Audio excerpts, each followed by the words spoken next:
Hey everybody, Christian with Real Estate Investing Made Easy, but today you can call us Digital Advertising Made Easy, not by my knowledge, but the knowledge of who I'm joined with, Mr. Daniel Holdeman of Oxbird, specializing in white label PPC. Don't know what that is? Stick with us and you're going to learn a lot more as Daniel makes it easy.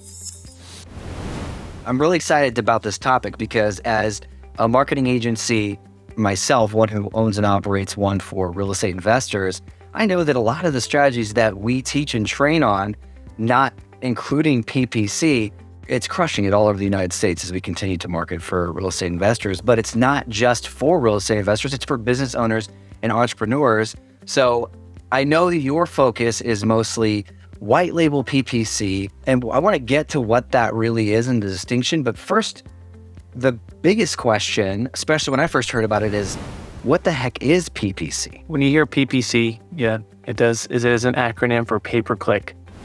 And it also is synonymous with SEM, so search engine marketing. So SEM actually used to kind of be an umbrella term that would encompass SEO as well. But as we've moved on in time and we've gotten more nuance in our focus, SEM is often as in distinction from SEO. So search engine marketing, and that's going to encompass paid media, which is your paid search.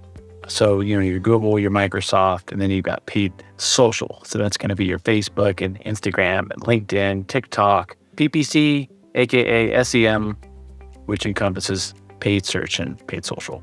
Knowing that, right, it's obviously an avenue through which a business owner can market their business, product, or service. But why? With the field of marketing wide open, you could hang from bandit signs or a sign event on a car or a business card left at a pizza shop like that. There's many types of marketing out there. So someone might be asking the question, because I have asked this myself, why should I, as a business owner, care about PPC? Well, there's a number of reasons. First and foremost is the sheer volume that you have access to. If you look at Alphabet, which is the parent company for Google, and you look at Facebook, they each have 200 million users. That's a lot of people, and it would be a shame to not have access to them, which you wouldn't if you weren't tapping into PPC. Obviously, people are using Google, so there's a big audience there, because how many people use Google? I do, right? To search anything and everything. I used to, back in the day, use Ask Jeeves. You remember that? Or Dogpile. I don't know why. It's just, I guess I thought I was cool. Well, I think you're cool. Thanks, I appreciate that. But I don't really use those anymore. So I don't think you're alone. No, probably not. But I know that there are some people who use some services to search other than Google. Typically when we're thinking PPC, Google ads is usually what comes to most people's mind. Microsoft, which would essentially be your Bing and Yahoo. We want to definitely touch on that at some point. I talked about volume, and I mentioned, the amount of users that are visiting Google and visiting Facebook, and that if you want to access that traffic, then that's where PPC comes in. I want to just clarify that, you can access that traffic through SEO as well, right? So it's not like PPC is the sole means, but that brings me to kind of a second reason why you should care about PPC is intent. So you think about the difference between organic visitors and paid visitors. If you're doing research and you're learning about a solution or a process and you click on an organic result, typically what you're looking for is an education, right? You want more information. People who click on websites that are the result of PPC, they usually are looking for a call to action, and in many cases, even a handshake. So I would say, intent is really another important factor for why PPC is important. Buyer intent keywords, is that what you would call? Yeah, just the actual intent behind the search itself, correct? Which in the case of Google would be keyword based. So an example of a buyer intent keyword would be, off the top of your head, plumbing repair. Someone's entering in plumbing, they're going to get all sorts of options, and they could be doing a report for their class. Right.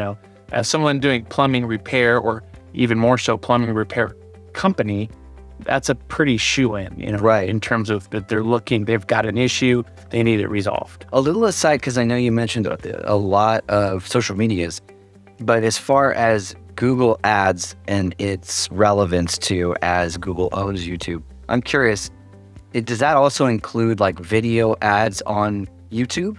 Yeah, so we typically would kind of lump YouTube underneath that category as well because of the search nature of YouTube. It's really a search engine when you think about it, and it's populating the results that are most relevant to what you're looking for. Right, because that's where the audience is. They're all there on Google.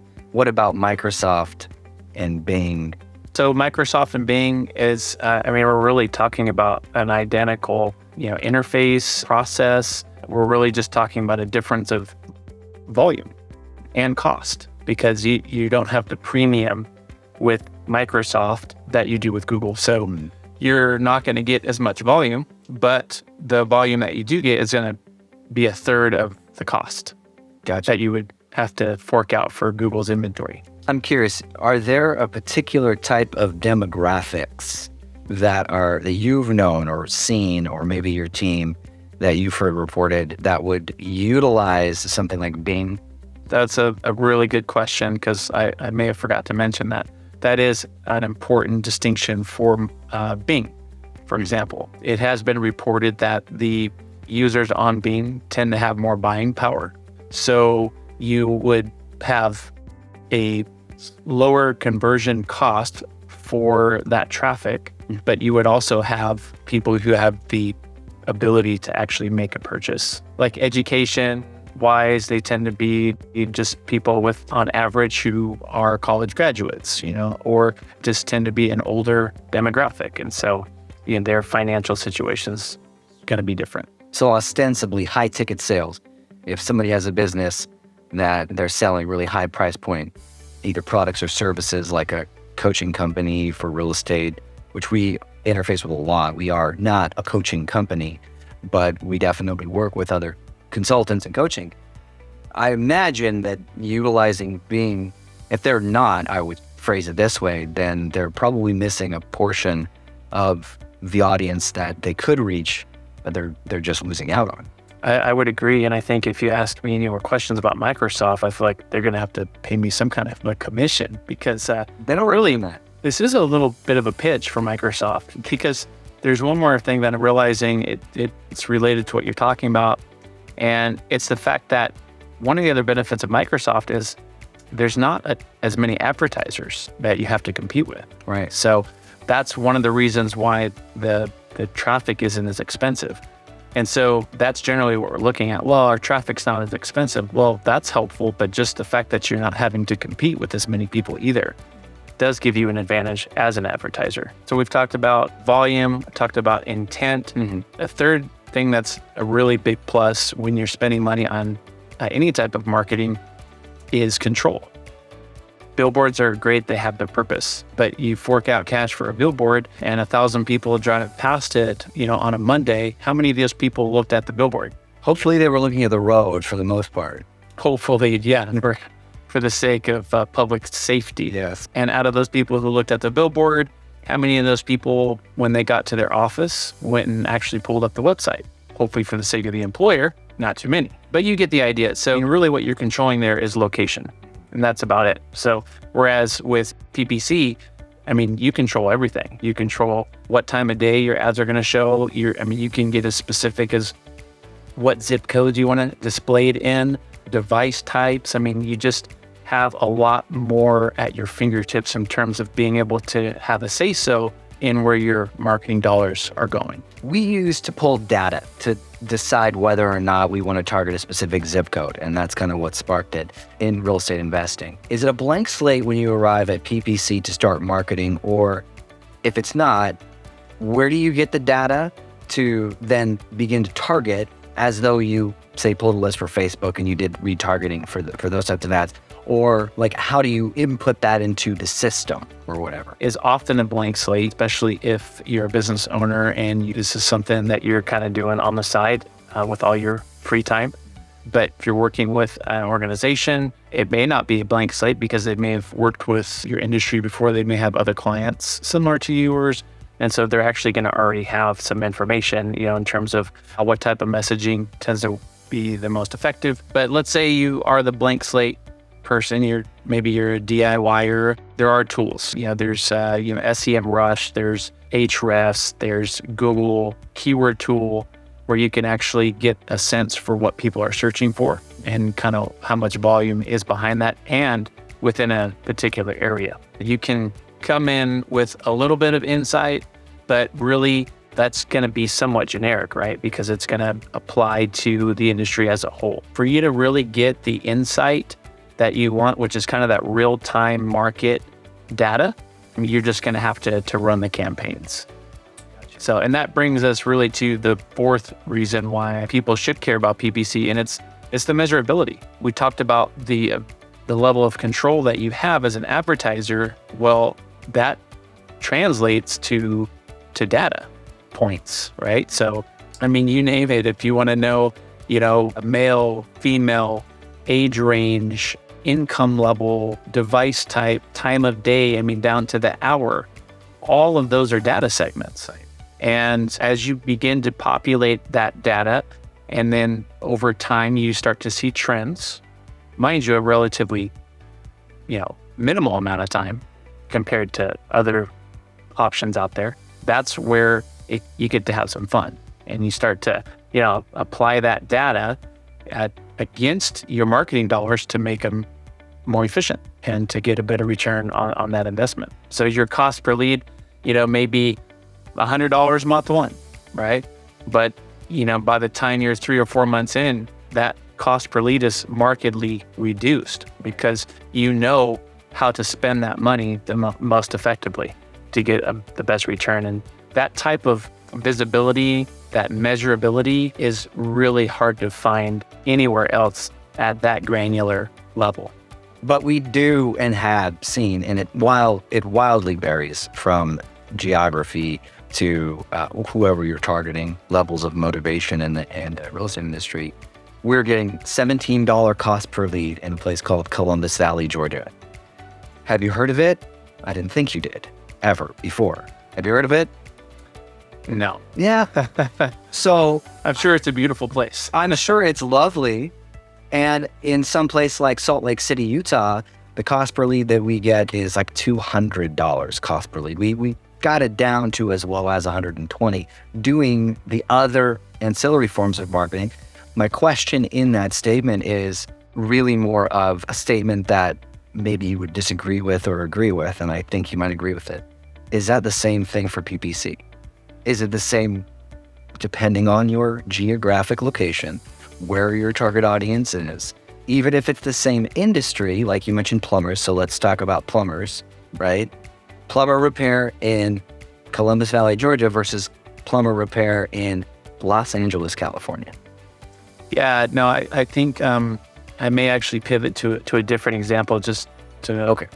So, because I think, folks may be able to visualize this easier. So just take the HVAC industry, so heating, venting, air conditioning.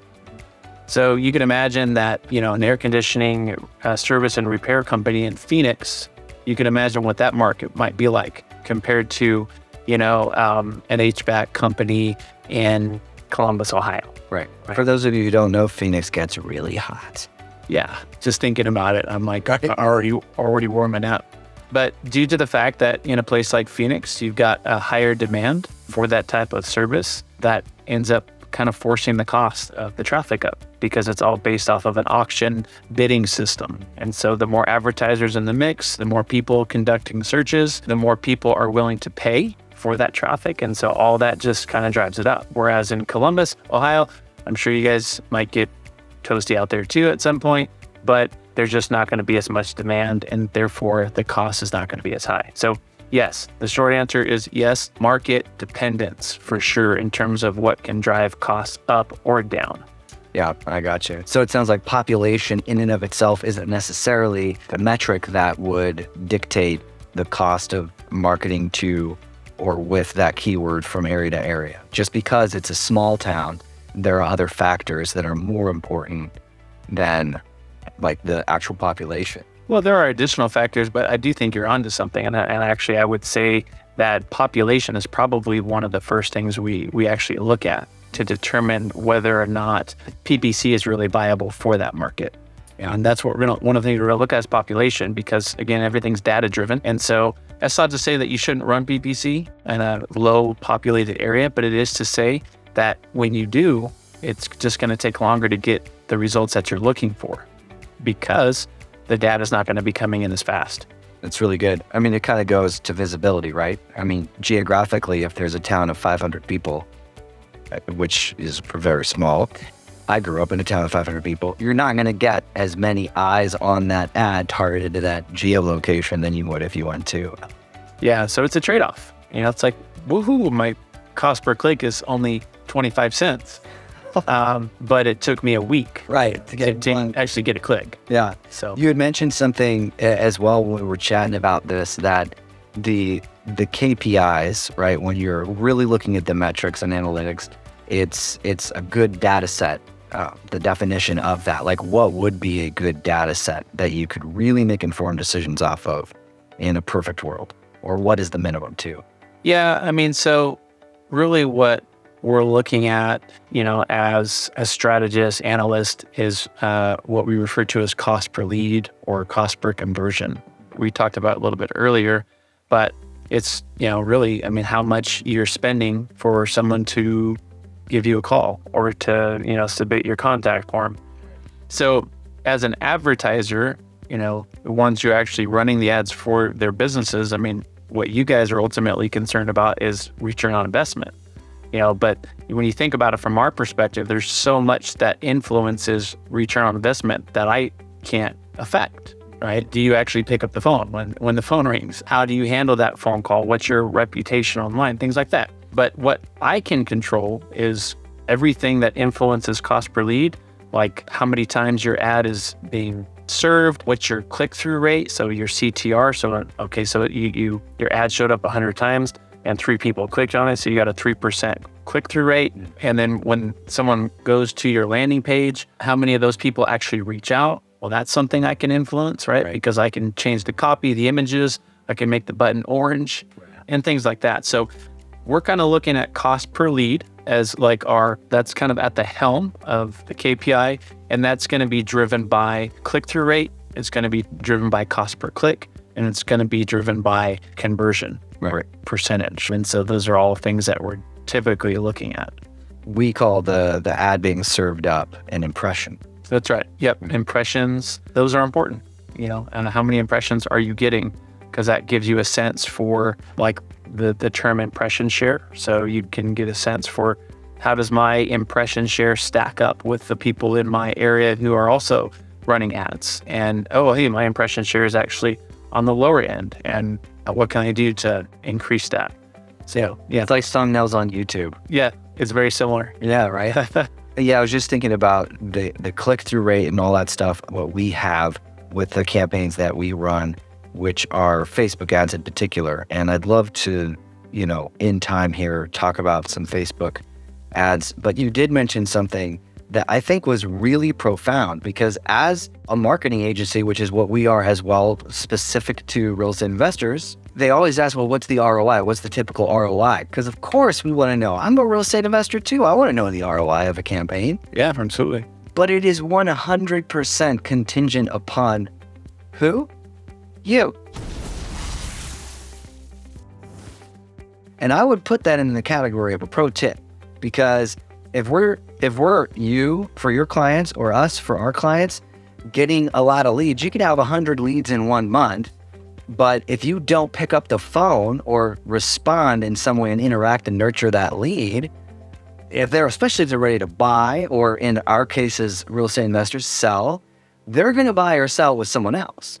Because the intent that you had mentioned is super important. If you're serving that ad up and they click through and they go through all of your funnel, when you're on the phone with them, you actually have to be on the phone with them or communicating with them in some way. So definitely it's important to clarify that for any business owner, regardless of where you're at, that if you're working with a marketing company and you're getting leads, they could be the best, right? The best marketing company on the face of the planet.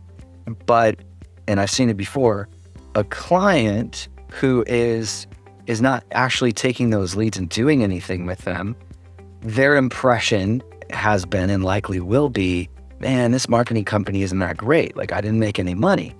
Yeah. It happens. And it's silly to think about that, but I get it. I understand. So can I share you like just a little story? Yes, please. So this was, I don't know, probably 7 or 8 years ago. I was working for an agency as a SEM manager, and had this lawyer who, I'd log into the interface and I'd look at the KPIs and I'd say, man, these campaigns killing it.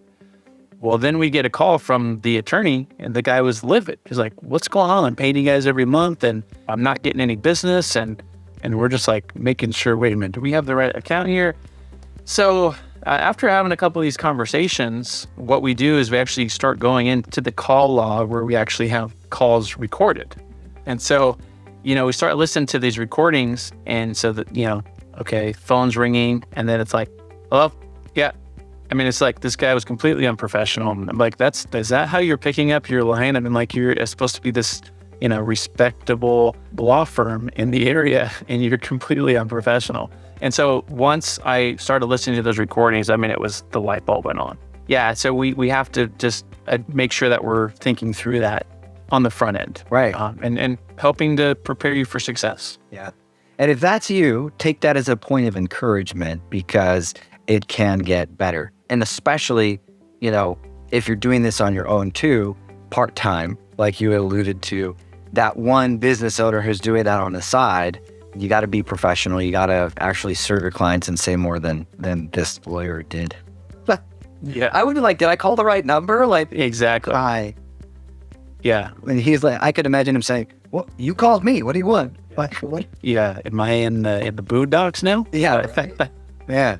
So going back to your question, why should I care about PPC? And we talked about volume, we talked about intent, we talked about control and measurability. Another thing that I want to highlight is scalability. One of the beauties of, paid media is that once you've got your campaign optimized and you're kind of high-fiving your business partner or your wife or wife, you're looking at the cost per lead and you're making money and everything's going as it should.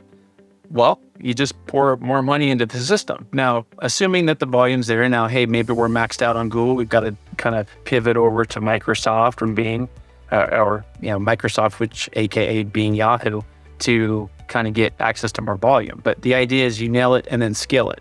And, usually with a lot of other venues for marketing, it's not always as simple as just dumping more money in. But a lot of times PPC can work out that way. So scalability, I think, is an important factor too. Nail it and scale it. And that really, that actually comes up a lot when people are saying, hey, how much money should I be spending on my paid ads? And say, hey, let's just make sure you've got enough money going into your campaign to make it statistically relevant. So in other words, let's just make sure you've got at least the minimum amount of data coming in every month so that it's meaningful. It's worth your time, my time. But no need to spend more than that initially. Let's nail it first and then we'll scale it. Right. So then we can start dumping more money into it. When somebody asks the question, well, how much should my ad spend be? You mentioned a lawyer versus someone else, right? And the cost per lead or the cost per click. Yeah. So, it's the scenario is, hey, what should my minimum budget be? Right? It's like, well, minimum budget. So if we take, let's say $1,000 and someone says, hey, I heard as a rule of thumb, your minimum budget should be $1,000. Well, guess what? I mean, if you're a personal injury attorney and your cost per click is $50 just for one click, how many clicks are you going to get? 20, right? So 20 clicks for $1,000, as you can imagine, that's not going to produce much useful data that we're going to be able to leverage. But if you're a mobile, car wash company and your cost per click is $2, well, now you're going to get 500 clicks, right? And that's something that we can work with. So that's just something to keep in mind, when you're thinking through budgets and ad spend. You got to realize that depending on your market And depending on your industry, your cost per click is going to vary. Right. That's really important. And thank you for not having me do the math. Feel about that. Yeah. Well, I know you mentioned the go-to-market. So the go-to-market time it's rapid, right? It's like a response that you can get pretty much right away. And that's just as any business owner, or is it different from business to business? And in fact, are any of these greatly change any of these reasons why you should care from one business to another? Have you seen that? So go-to-market, I would put that as number 6. Let's just roll with it, right? We've got 5, the more the merrier. Yeah. When you think of pay-per-click, we're really talking about there's an immediacy that can be provided. Generally, the go-to-market for pay-per-click campaign is about 2 weeks. Now, granted, if you're new to it and you're still learning and half your time you're doing your online course on, what is PPC and how to manage a Google Ads account, well, it's probably going to take you a month. Right.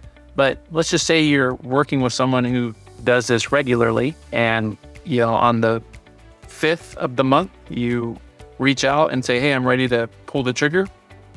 Well, on the 19th, you're live.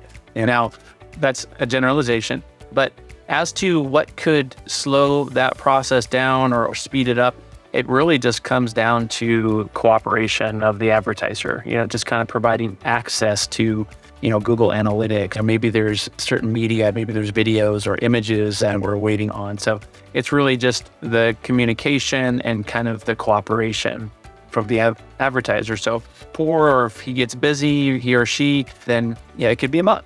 But you could be live as early as 2 weeks. And that's just unheard of. I mean, if it's like, whoa, I just realized that there's X number of people searching for relevant keywords to my business every month, and I want to get in front of those people. And so SEO is fantastic. I mean, I think that's a great investment as well. I know that's another conversation, but let's face it. I mean, that's going to take you months, right, to where you're going to start to show up for those searches versus 2 weeks. Right. So let's actually, because that was a question that I know I've had before and you answered. What is the difference between your PPC and your SEO? Because isn't it the same thing? They're both important, and I would actually say they're complementary. Because a lot of the insights that you get from running PPC can actually inform your SEO strategy. But one of the key differences between the two is that interval of time. It's that go-to-market reality that you're just going to have to be a lot more patient with SEO. But here's the spoiler alert: is even if you nail it on your SEO and you are ranking in the top position for your keyword in your area, which if that is the case, that's pretty exciting. Yeah. But here's the reality: you're still position number 5, right? If you're first place organically, you're really 5th place in the SERP, the search engine result page, because who's in the top 4? I mean, that's your sponsored section. And that also kind of hints to where Google's priorities are. I don't know if you remember when the organic results used to be adjacent to the sponsored results, and then they did this. And now if you're doing really well organically, you won't even be visible above the fold. You actually have to scroll down to get those results. So I think that's a really important distinction. So obviously the similarity is people are putting inquiries into the search engine, and results are populating relevant to those keyword searches. That's how they're very similar. PPC and SEO are based on the same kind of idea. We want to get results onto the search engine result page that are relevant to what the user is looking for. So Daniel, obviously you know what you're talking about when it comes to digital advertising, paid search, and I'm really curious, and I'm sure others who are watching are curious too. What is your journey? How did you even get into paid search, paid advertising, digital marketing? I cut my teeth on digital marketing about 15 years ago. So this was Los Angeles area. Actually had a buddy of mine with entrepreneur. He launched a children's entertainment company, so private birthday parties. Kind of an interesting niche, but lo and behold, as I helped him with that company, I found myself managing Google Ads. Actually, at that time, it was AdWords. 15 years ago, and that actually worked out really well. So we ended up expanding fairly rapidly. I mean, within a 2-year period, and it may have only been 12 months. I mean, we were in San Diego, Northern California, Houston, Dallas, Chicago, New York. And so the majority of that growth was through the online advertising. So that was kind of the light bulb goes on for my friend, and he ends up kind of opening up digital marketing agency because the thought process was like, hey, if I could do this for my company, I should do this for other entrepreneurs as well. So that was a kind of a milestone for me because I went from managing, online marketing for one company, one industry, to managing it for multiple.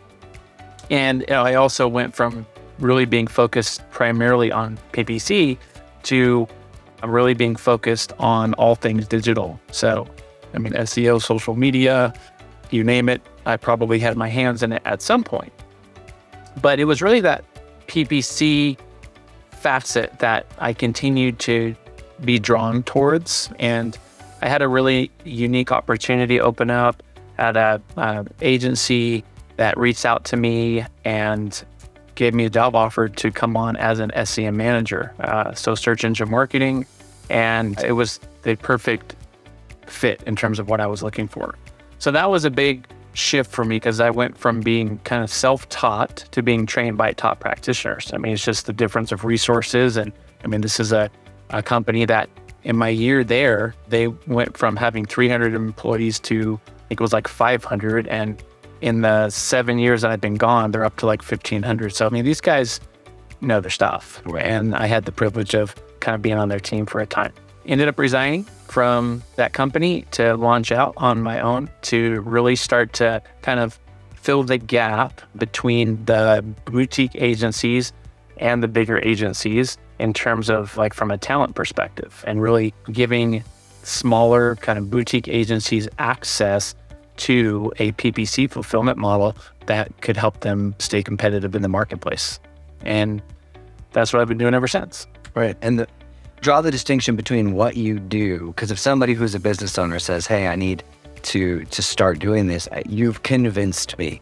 I now care about PPC. Daniel, can you do and fulfill my PPC for me? I'm a real estate investor. Yeah, the short answer is that I can. And likely what we would end up doing is probably spending most of our time on actually paid social. So Facebook ads, Instagram, historically, that's where we've had more success with the real estate industry. So generally, we're working with agencies. So digital marketing agencies, they have their kind of pool of clients. And they may specialize in SEO or they may specialize in website design, but they understand that paid media is really crucial and really essential to be able to attract and retain the right clients. But they know in their heart of hearts that they really shouldn't be handling it. And so that's where we come in because, we've got folks based here in the US, we've got infrastructure built out in terms of, interface and workflows and processes. And we're just really strong on communication. And so that gives agencies access to a streamlined way to do PPC fulfillment that they otherwise wouldn't have access to. So who's your ideal client? For us, it's really marketing agencies who have an existing book of PPC clients. So paid search, paid social. And so what we're doing is we're giving them the ability to kind of migrate those accounts. And maybe they don't migrate their existing accounts. Maybe they just migrate their fulfillment so that anything in the future that comes in will handle those accounts for them. So this would be in contrast to, maybe a startup agency that's wanting to offer PPC. We're typically working with people who already kind of know how to sell it, know how to close it, and they just need a way to fulfill the deliverance of that. White label PPC. You got it. Awesome. So you spent some time talking about paid search. We didn't spend too much time yet discussing paid social. So as far as paid social, what would you say to paid social in general and how you would rate it? Experientially, even in the last few years, just a few things that come to my mind is one, e-commerce actually tends to do really well on paid social. I think one of the reasons for that is the whole Google shopping ads and platform is it's very saturated. So you want to try to get your e-commerce platform to do well on Google shopping. I know there's guys out there who could pull it off, but it's going to be tough. I've seen a lot of guys come in who aren't huge players in the e-commerce space do really well on paid social. So, but yeah, I think just backing up just to make a distinction between the two in terms of strengths and weaknesses. So what makes paid search so enticing, in addition to the many things we've already discussed, is that you have the level of intent that we talked about.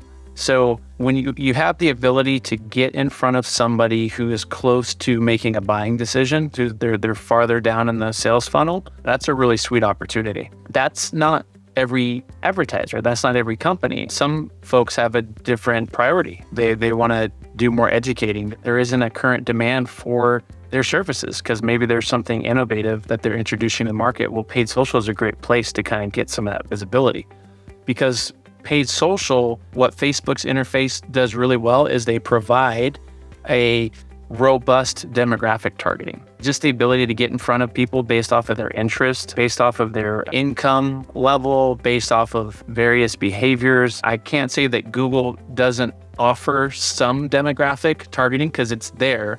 It's just not nearly as granular. Well, Google wouldn't be able to tell where they checked in. That's right. Yeah. And if they can, they're at least not giving us the access to that lever. Right. You know, or the permission or authorization to track us on our phones. This video will remain up. We didn't say that. I totally hear what you're saying, man. And I mean, it's to me the difference between buyer intent and a pattern interrupt as a marketer. Because, correct me if I'm wrong, and I probably am, when you're marketing on social media, people are scrolling through a feed and there has to be a pattern interrupt where you're looking at kitten videos and maybe catching up with what your friends were doing over Labor Day weekend to, hey, stop what you were doing, right? yeah. Is there any other form? Well, I'm just distracted by how you know what I do when I'm on my work breaks. Oh, The whole kitten video is like you just called me out. So well, it goes back to what we were hush about when we talk about Google and tracking. yeah. So it's the same thing. Yeah. So kitten videos, that's great. Just don't tell Ben, your pup. Yes, my dog, Ben. He's so cute. So yeah, kind of that whole disruptive requirement, really. And so another way that we actually think of the two realms within PPC, paid search, paid social, is we think about it as pull advertising and push advertising. So you think of paid search, you're pulling the folks in because they're conducting their keyword research, versus paid social. It's a push advertising, to your point. You're having to really get things out in front of people. And I guess you could think about as in a disruptive way, but hopefully a welcome disruption if your audience is relevant to what you offer and you're doing a bang up job. That's a really good way to, and is that a technical term in the industry, by the way, a push to and a pull from?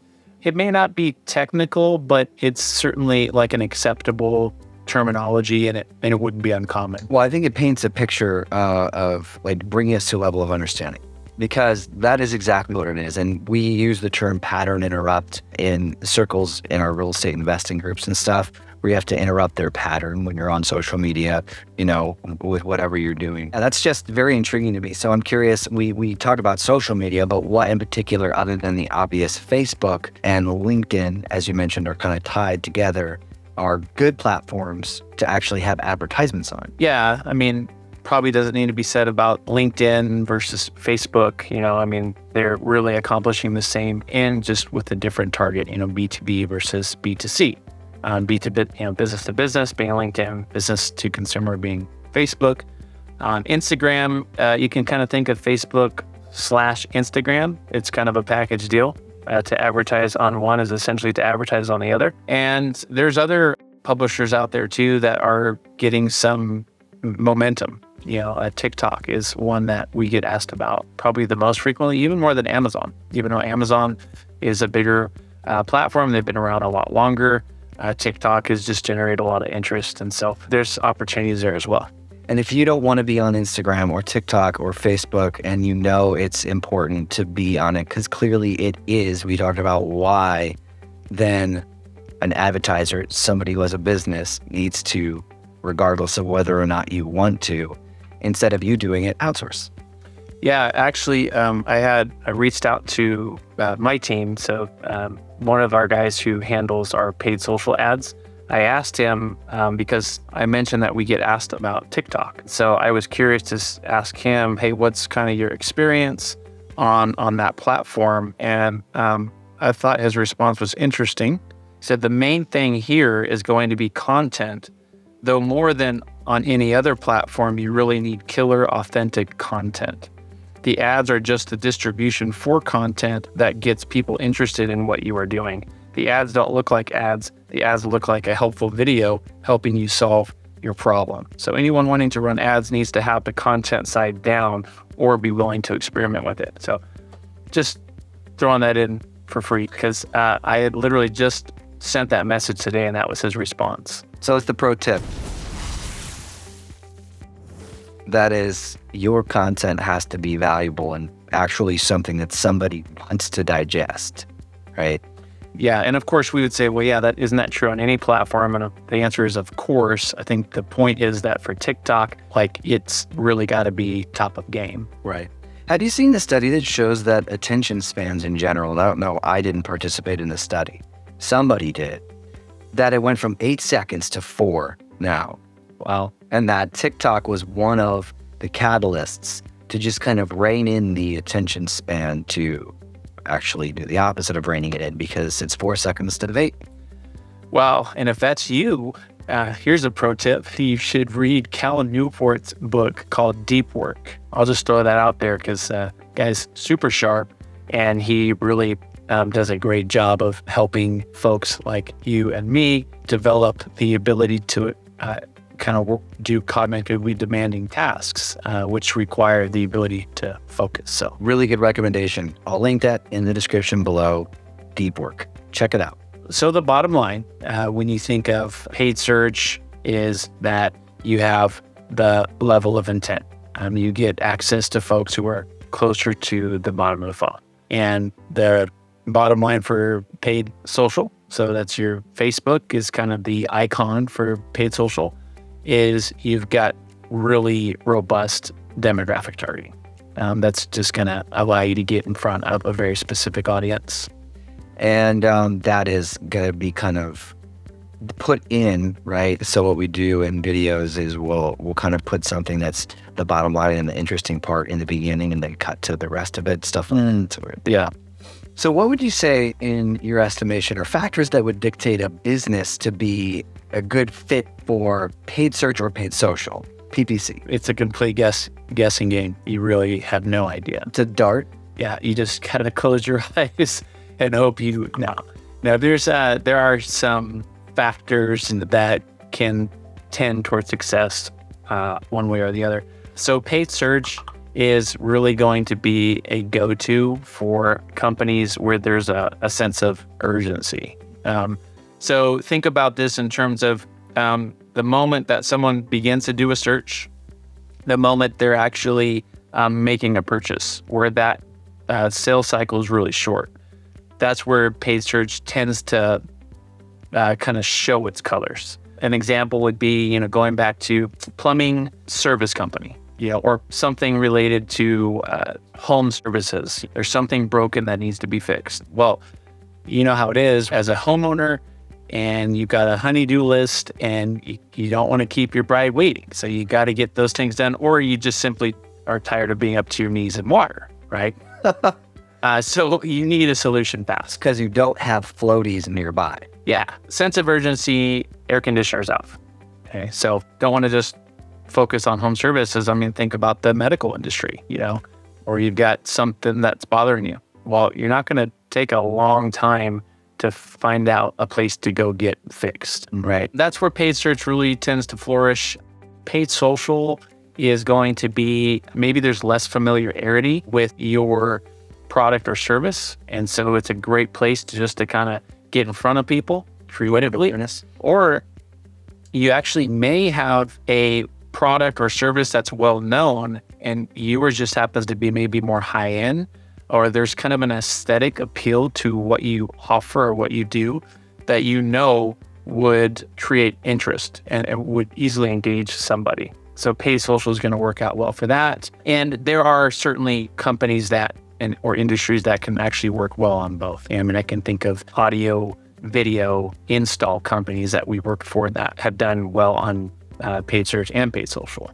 So because there isn't somewhat of an urgency there, someone's got an event coming up, or they're going to have company over, they really want to upgrade their system at home. And some guys are just do some really cool work. It doesn't just sound good, it looks cool. And so they want to kind of showcase that on social media. So hopefully that helps. But again, those are just kind of some high level factors that help each of those channels to shine.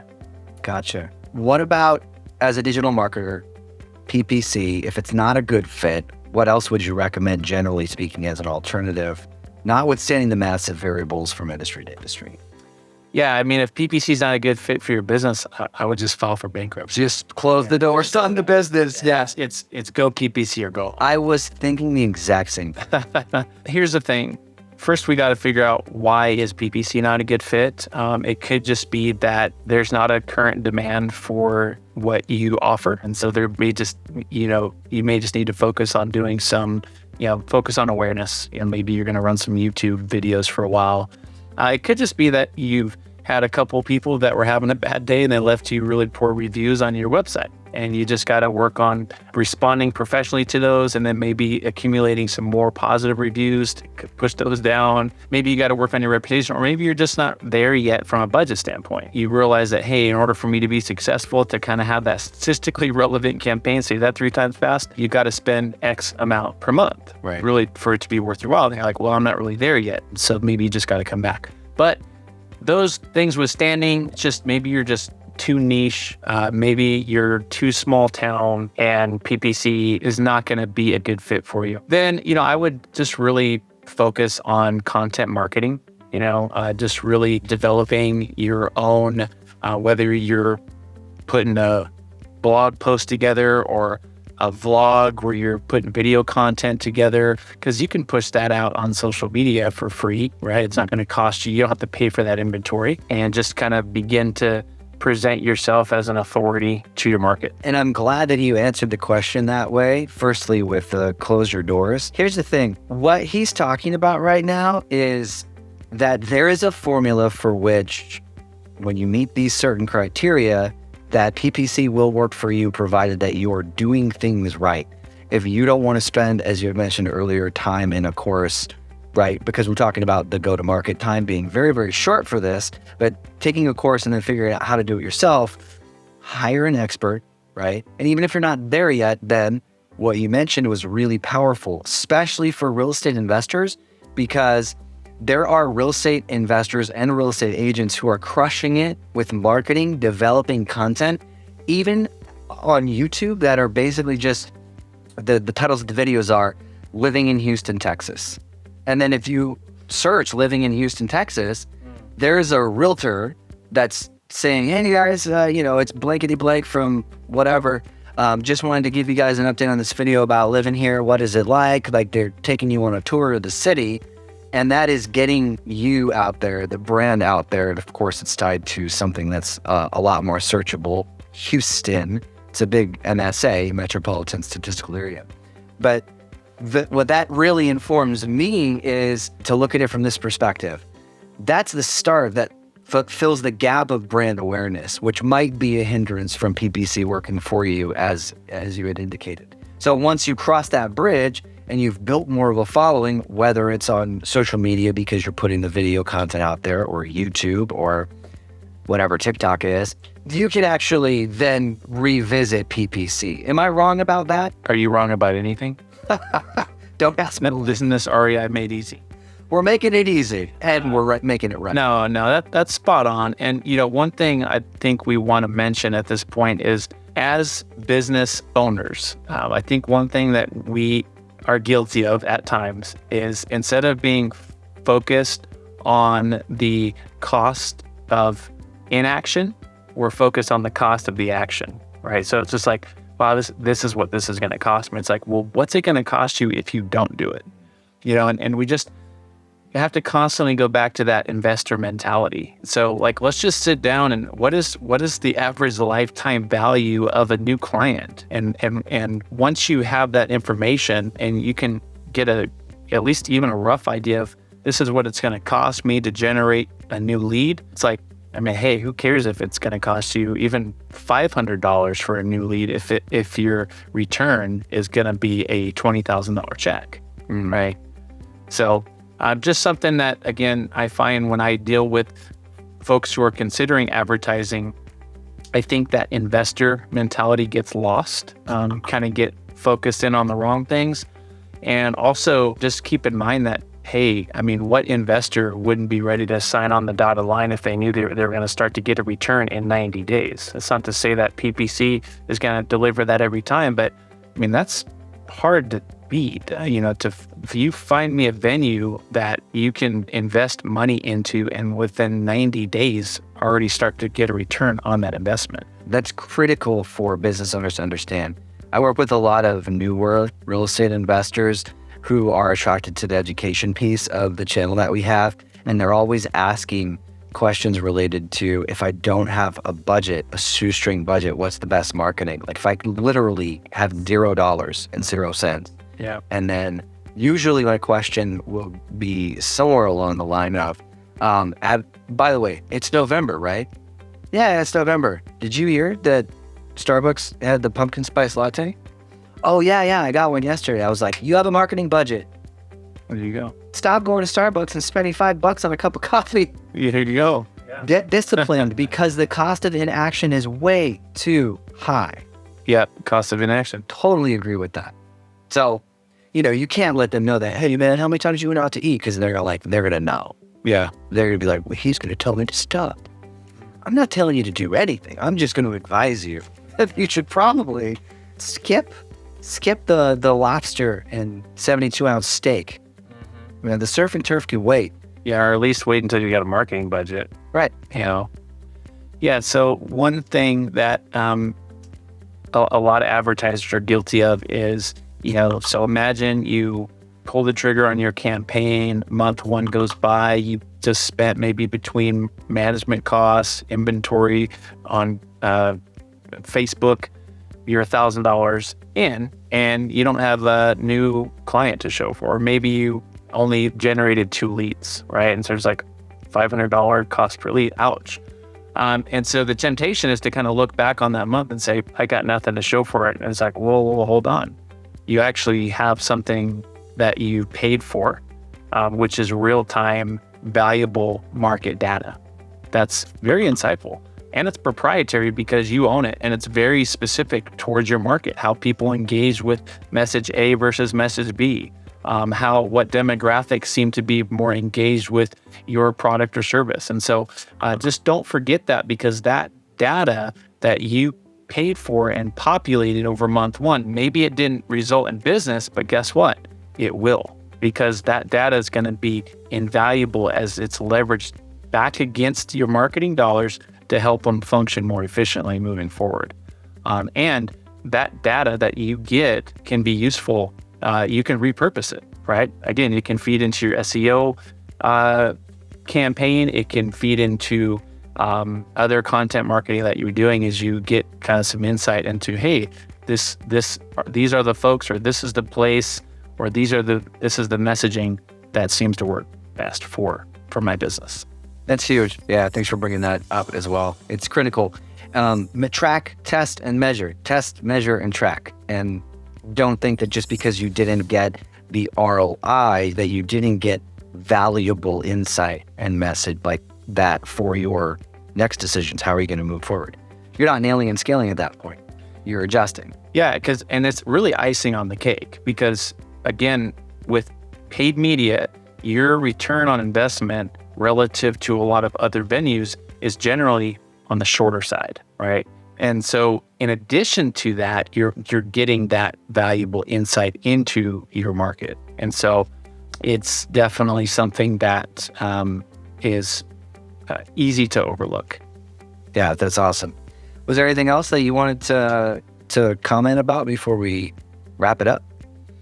No, I just, it's an exciting topic. It's obviously one that, I'm passionate about. And I hope that, folks out there who are listening and tuned in will be able to be excited about it as well as you put some of this to action and see it work for your business. Well, I hope you guys enjoyed this video all about PPC. To see the next one, click right here where you can guarantee Daniel and I are going to make it easy.